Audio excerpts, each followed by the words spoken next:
Sherelle Parker, Mayor of the City of Philadelphia. We are going to give you an update on the investigation relative to the plane crash that occurred on Cottman Avenue in Northeast Philadelphia on Friday night, as we promised that we would.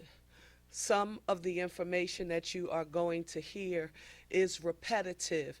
You've heard it before, but we are being very intentional during this time about making sure that we reinforce the facts, because there is so much misinformation about the issue on social media, and we want to make sure that all of those impacted benefit from the same facts that we as the city of Philadelphia have.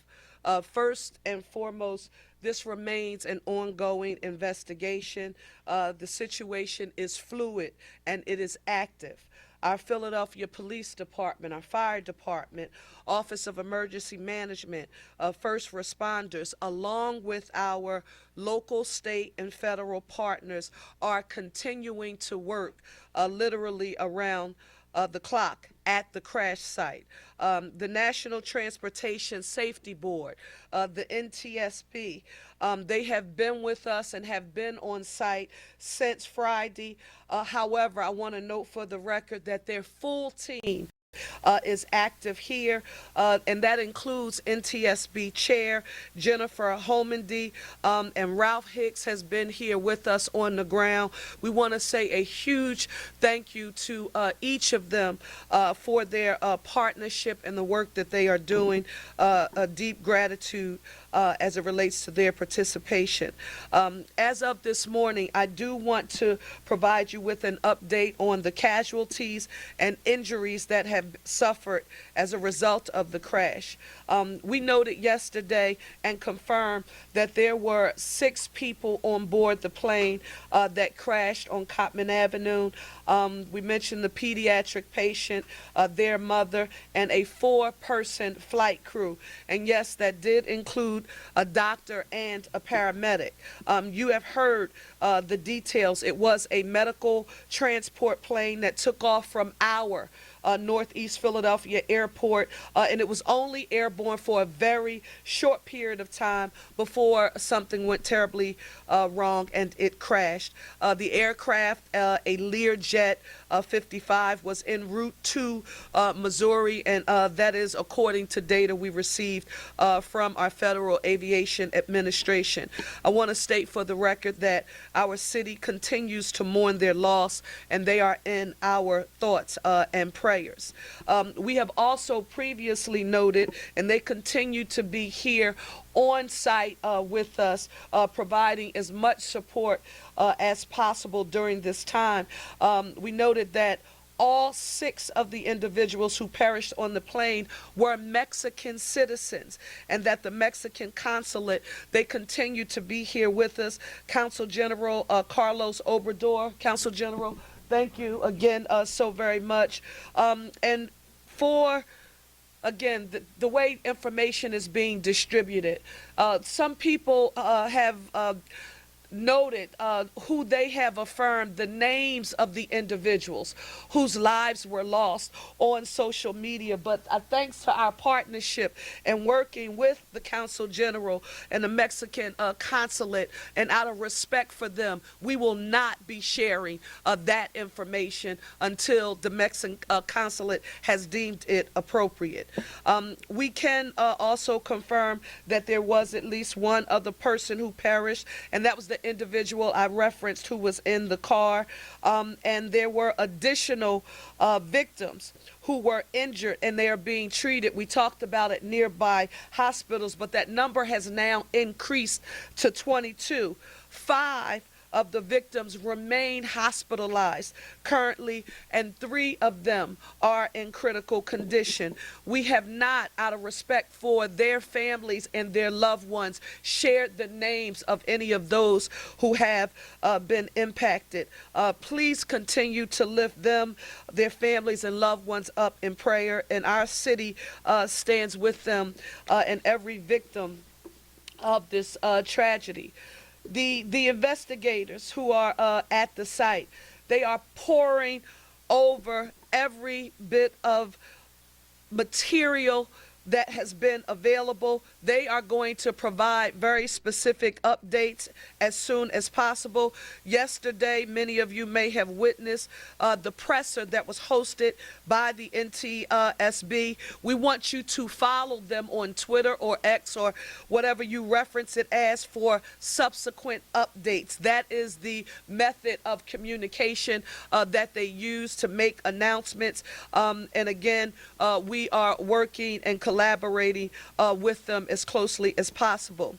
As it relates to utilities, PECO and PGW, along with SEPTA, I know Scott Sauer is here. Thank you, Scott.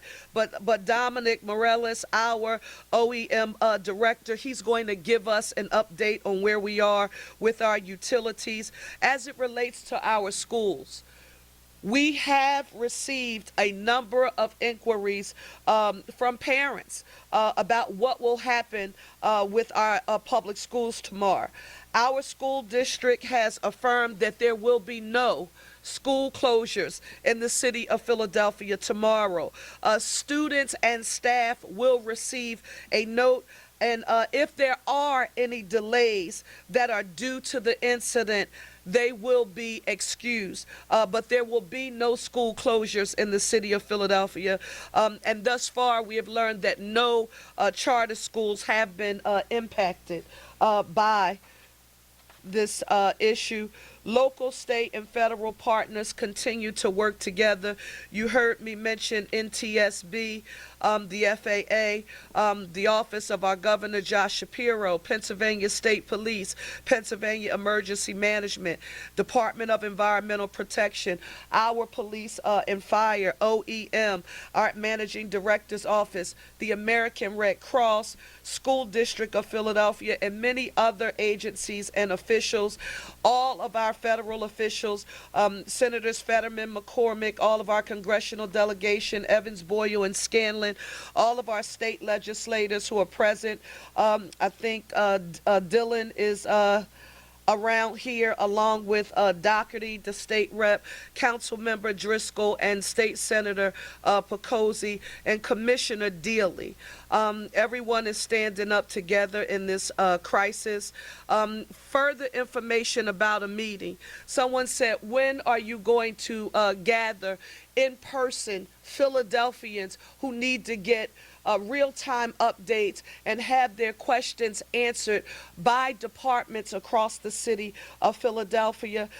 We are working on organizing a town hall meeting for Wednesday on February the 5th at 7 p.m. Just block the time on your calendar if you can. Wednesday, February the 5th at 7 p.m. The location is to be determined. As it relates to shelter, where will you turn? Special thank you to the School District of Philadelphia. Samuel Fells High School continues to be our shelter location, 5500 Langdon Street in Northeast Philadelphia. It is being operated in partnership with OEM and the American Red Cross, Southeastern Pennsylvania, with the School District of Philadelphia. It's open 24/7. The Red Cross disaster workers are there to assist anyone who has been impacted as a result of this tragedy. We've already been using the shelter, and we encourage anyone who needs to avail themselves to this service to take advantage of it. The telephone number that we have been encouraging people to use is 1-800-RED-CROSS. Again, that's 1-800-RED-CROSS. That is the number that you should dial for help. However, if you need access to any support that is other than shelter for now, we want you to be able to call 911, and you're going to hear from our police commissioner, Kevin Bethel, shortly. Mental health. This part is really important. If you need assistance, we have services available through the city's Department of Behavioral Health and Intellectual Disability Services. You can call the hotline, and now you don't even have to worry about the entire number. Just dial the hotline number, which is 988. or you can visit them online at www.dbhids.org. Hotline number 988, or visit them online at www.dbhids.org. You're going to hear from Crystal Yates Gale from our managing director's office shortly on more specific information. Next question, still a lot of outreach regarding how can we help others who have been impacted by this tragedy. We want you to know that we are now working on ways so that your assistance can be provided in a structured and a protected manner that we know will get directly to the people who have been impacted. For now, we want to continue to ask people to not come to the site. We are working with 3 different entities now. Our hope is that by the time we have our town hall meeting on this coming Wednesday, we will have a formal structure that is, if not ready, close to being ready for you to be able to deposit supports for those who have been impacted. But for right now, we have to continue to ensure that the investigation and efforts that are currently underway at the crash site have to continue with no interruption. So we don't want anyone to drop off any food or anything else at that location. Road closures. Go online to Ready PHL to receive regular updates from our Office of Emergency Management. This includes information on road closures in the area and any other relevant information for the public. Finally, I want to say this. Please continue to be patient. Philadelphians have been checking on their neighbors. If there's someone in your family or on your block that you have not seen, please continue to check on them. We are now canvassing information. They're literally going door to door to provide information to residents who are directly in the immediate area who have been impacted. Thank you to our Office of Public Engagement for that support. You know, I want to also remind you that we were criticized on Friday night for not putting more information out more quickly. I want you to know that we, the city of Philadelphia, and I as mayor have been very intentional about being as conservative and careful as we possibly can about making sure that we give you facts that are accurate and have been confirmed through the cross-sector collaboration that has been occurring since this started. We want to be accurate and truthful with the people of Philadelphia and our country, and we are not going to be, working very hard just to get something up on social media. That is not our role. We want to keep those who have perished or who were injured in our prayers, and we will continue to update the press and the public regularly. We want to thank you all. God bless Philadelphia. After me, you are going to hear from Managing Director Adam Teal, our Police Commissioner Kevin Bethel, OEM Director Morales, MDO Crystal Yates Gale, our Commerce Department Salim Wilson, State Rep Doherty, State Senator Picozzi, Mexican Consul General Carlos. Thank you, in that order.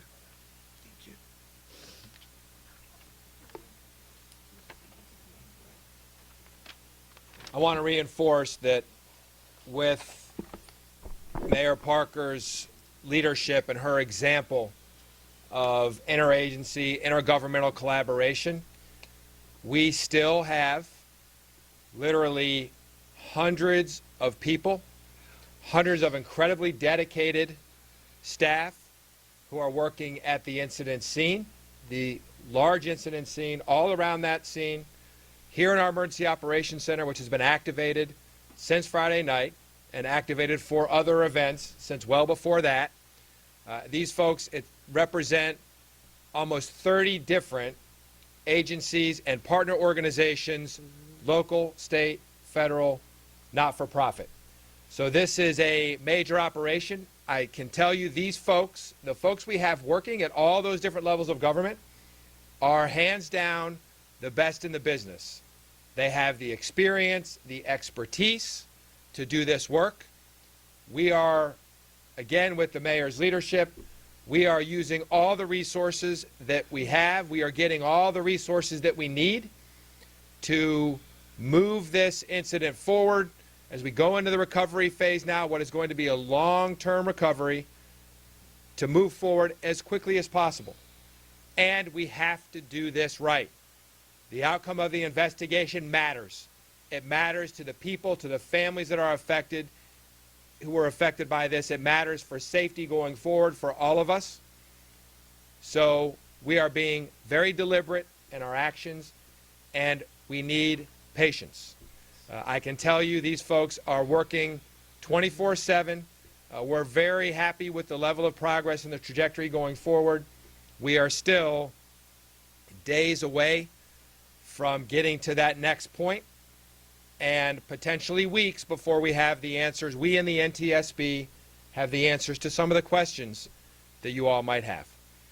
So please give a thought to all those people who are out there working, no matter the weather conditions, no matter what comes next, who are out there working to resolve all of this as quickly as possible, to take care of our residents and businesses that are in the affected area. And again, I just want to highlight and appreciate Mayor Parker's leadership for ensuring that we have everything we need to do this right and to do it as quickly as possible with, again, getting things done properly as our overriding and overabiding concern. Before I begin, I do also want to echo the words of the managing director and just acknowledge the incredible leadership of our mayor. We are here because of that leadership. This is my first time the public, we arrived on location on Friday, but I do want to acknowledge Commissioner Thompson and his team. We had the responsibility to set up the perimeter, but his men and women were in action on the ground, and they did an absolutely incredible job. So I just want to take that opportunity to thank him and the fire department for that absolutely incredible. My men and women were working in some conditions, and his men and women were leading the charge. We were supporting that, and I just want to say thank you for that. I mean, we have set up a perimeter. Perimeter remains in effect. I'm appreciative of the state police and Colonel Parrish enable us to help us deploy, because as you know, in addition to covering such a large scene, we still have to respond to 911 across the city. And so that support has been incredible. We will remain in that posture. However, we will be announcing that we anticipate to have the Roosevelt Boulevard, both the inner and outer lanes, open by rush hour tomorrow. That will be a significant shift as to what our posture has been since Friday. We have about 150 men and women on the ground. They have been on the ground since this incident occurred, on the blocks within there, assisting families moving through that process. We anticipate over the next couple of days there's cars in those spaces. As our investigation moves to its process, we will be able to start to allow those cars to remove. So we'll provide an update on that. I'll end with just saying, in addition, I have been extremely proud to be serving in this partnership that you see behind us. But most importantly, I'm proud of the men and women in my team who responded that day. They know who they are. Some of them saw some significant trauma. But from our investigative and our patrol assets, I totally appreciate their hard work and effort. So at this point, I will turn it over to our manager, Don, right? Don. Thank you, Commissioner. Mayor, thank you very much for your leadership and the opportunity to brief today. The city's Office of Emergency Management, a city agency, is really served to support and coordinate to large-scale emergencies, disasters, and complex events. Fortunately, we are all familiar with one another. Unfortunately, sometimes that's due to tragedy. But the fortunate part is that there is a standard operating procedure that has been in effect for less than 48 hours since this no-notice event happened on a Friday night. Some of that standard operating procedure proceeds back the week before. We've been in Code Blue, caring for Philadelphians as a joint team. We celebrated the Eagles NFC championship together on that Sunday and are now preparing for the upcoming Super Bowl match, and have done many other day-to-day things throughout that. And so we are very pleased today, less than 48 hours in this afternoon, to announce some progress. First and foremost, progress around the utilities. The utilities, PECO, has reported that all of their service has been returned to that community with the exception of immediately impacted buildings. As you all know, several buildings received significant impacts, whether due to fire or other damage.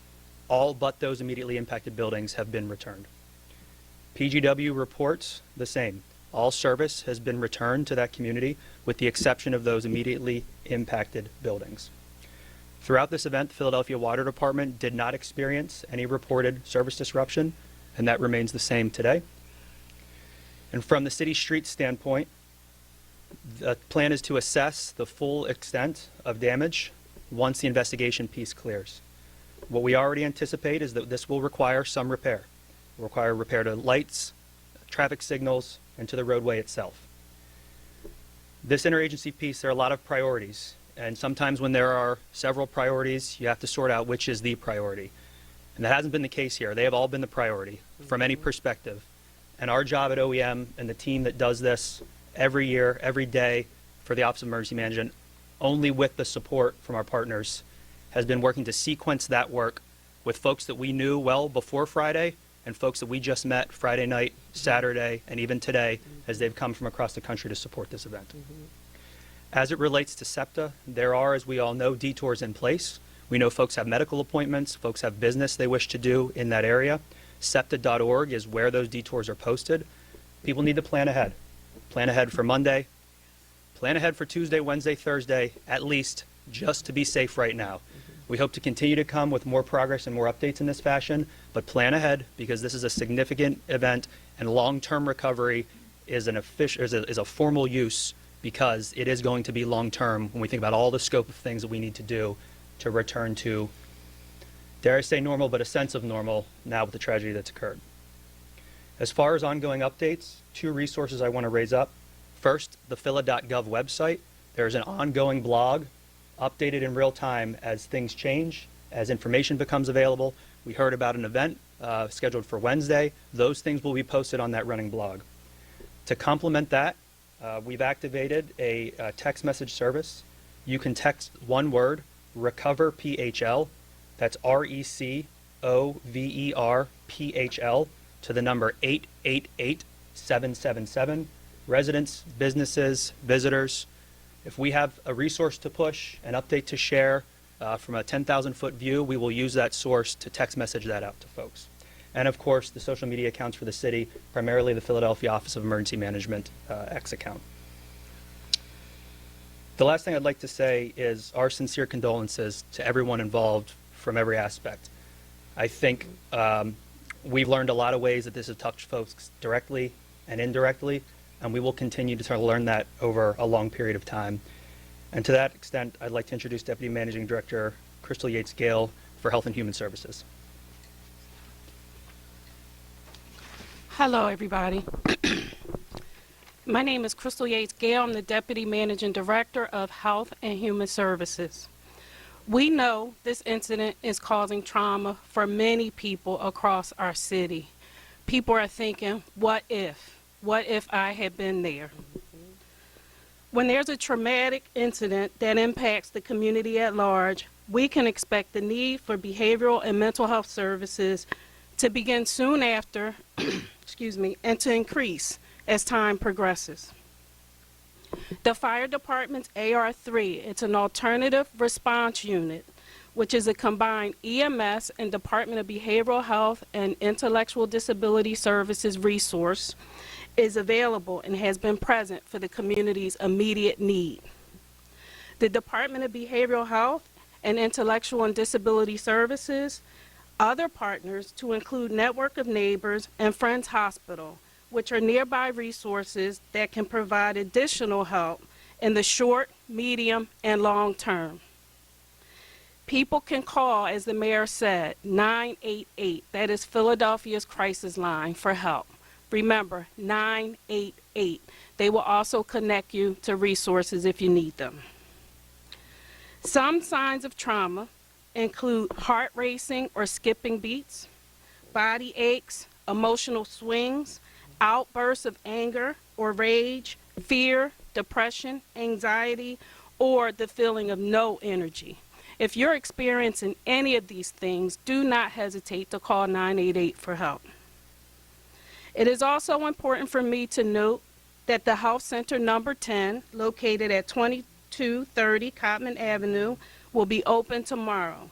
All appointments will be kept, but we ask for your patience with any delays. Thank you.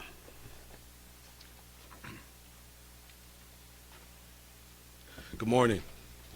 My name is Salim Wilson, Deputy Director of the Commerce Department, representing the Mayor's Business Action Team. Yesterday, our representatives were deployed at Ground Zero to assess the damages of the businesses operating, who were able to operate, and we provided information on available resources through the Department of Commerce and those who experienced business disruption and physical damages. We recognize that many businesses in the immediate area remain closed due to the ongoing investigation. As soon as they are permitted to reopen, we will take a proactive, hands-on approach to ensure that every business affected receives the support that they need. We are mobilizing all available resources, including emergency relief programs and business navigators who will work closely with businesses and owners to address challenges, provide guidance, and facilitate problem resolution to aid in their recovery. We also work with our business development team to be on point and to connect with the larger chains in the area to make sure they also are receiving the support that they need. So if you or someone you know in business has been directly impacted, please have them reach out for assistance. They can reach the Department of Commerce at 215-683-2100 or business@phila.gov. Our representatives will be on point and ready to assist. Thank you.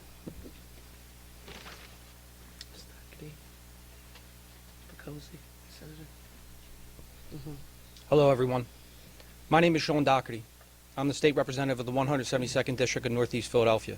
My home, our home. First and foremost, our hearts and our prayers go out to all of those impacted by this tragedy in our neighborhood. I'd like to thank our Philadelphia Police Department, Fire Department, first responders, our PGW workers, our PICO workers. What happened is an absolute tragedy. But if there's two things that we are in Northeast Philadelphia, we're hard workers and we're fighters. And we will work and fight to rebuild, maintain, improve, and support our neighbors. We're Northeast Philadelphia strong. Thank you. My name is Joe Picozzi. I represent Northeast Philadelphia in the State Senate. This weekend, the people in Northeast Philadelphia were tested with the crisis. And in the national eye, we showed the entire country our strength, our resolve, our commitment to respecting the directives from law enforcement, and our willingness to come together as a community. It's the reason why we're known as the Great Northeast, because of our strength, of our communal bonds. I want to express my deepest condolences to the families affected by this tragedy. I want you to know that we'll be here with you every step of the way. I want to thank law enforcement for everything you've done and your tireless work throughout the weekend. And I want to thank Mayor Parker for your crisis leadership. We're all deeply, deeply grateful for you. So thank you so much, Madam Mayor. Thank you. Thank you.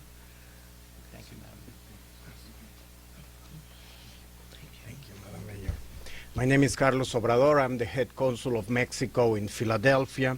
And on behalf of the government of Mexico, we are very grateful for the timely response from the city officials and the state officials, first responders, and also very grateful for the great leadership of Mayor Parker and Governor Shapiro, as well as the city manager that we have been in contact very closely, as well as the director of Office of Emergency Management, the police and fire departments. Everyone is very much committed to solve this situation. And of course, we stand together with Philadelphia, with Pennsylvania, and we stand together with United States. Our condolences to all the persons and people that was affected. Thank you very much for your leadership, Madam Mayor.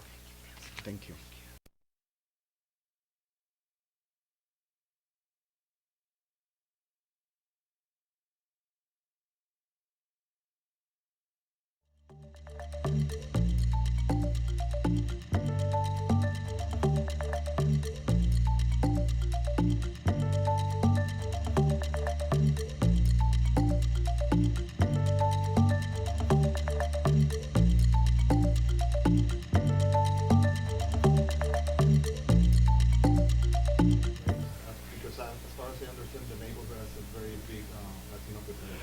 We will not be disclosing any demographics about anyone who was impacted at this time, but we will make sure that we forward that information to you as soon as it is appropriate. But thank you so very much for the question. How many people were displaced?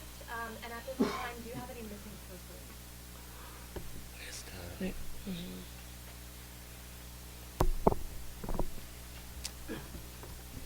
We are still not sure exactly how many families were displaced. We know there are at least 11 properties that were significantly damaged. We still have our urban search and rescue experts, L&I. They're going through the neighborhood yet again and doing structural assessments, damage assessments.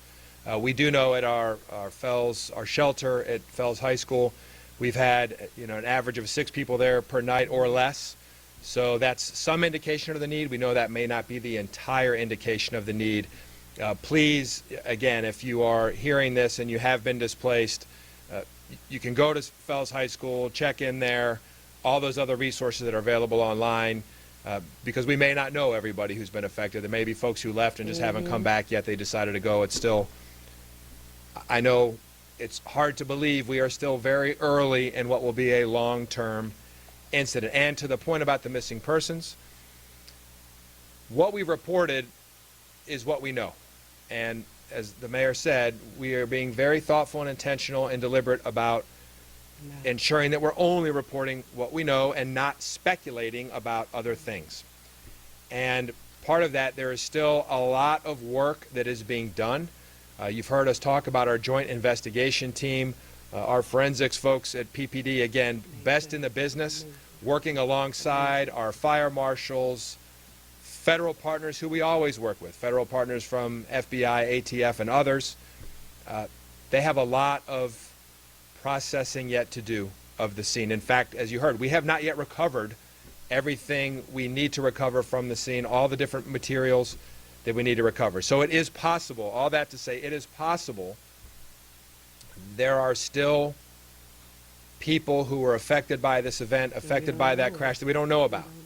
So as we said yesterday and the day before, if there's somebody who you think might have been in this area and they're missing and they haven't checked in and you can't reach them or they live there, call 911. Don't be afraid to do that. And we have people who know how to handle, again, we handle these cases all the time. And that's part of the uncertainty that we're going to continue to have for days, potentially weeks, about who might have been in that area that we don't know about, who might have been affected by this tragedy. You said 11 properties. Is that homes and businesses or just homes? You said 11 properties. Is that 11 homes or homes and businesses? Those are residential properties. There are multiple businesses that have been affected in various ways, so we're also assessing those as well. And I want to let the police commissioner talk about the missing persons process in a little bit more detail. Yeah, just very briefly, we are tracking that specifically, all reports coming in. But you also have to remind that when we do a missing person report, it's usually from your home of residence. And so there is some linking that needs to be done, but we are methodically going through any of that information to support us in this investigation. Thank you. Yes, Fox. Yeah, quick question. I mean, just last week, I mean, the city was at an all-time high. Right. Yeah, the NFC championship victory. Now you have a situation like this. What are some words that you have for a community, a city that is dealing with an influx of emotion? It's really interesting. During very difficult times, when my grandmother was alive, and even until today, it's in times of crisis when you should remember who you are. And we have to remember what defines Philadelphia. We are a strong people, a resilient people who clearly understand how and why it's so important that we take care of each other. Prayer for our city. You heard me say it yesterday. I am a praying mayor, but together as a community, as a city, as a village, there is nothing that we can't overcome together. And that's why it's so important. I want to, because I've gotten a lot of calls and communications from people about misinformation being, disseminated on social media and us not being able to control what is being said about what is happening. That's why we're being so intentional about where we are right now. Just be patient with us. We're going to communicate to you what we know and when we know it. And again, when our cross-sector collaboration has affirmed it, we will share it with you. But Philadelphia, don't forget who you are, and remember our one Philly philosophy. You know, people would often say to me, well, and I was out and someone said, well, you know, that's the mayor's, that's the mayor's slogan. One Philly, a united city is not a slogan. One Philly, a united city is a vision. It's a path forward. It's a strategy for how we can function as a city.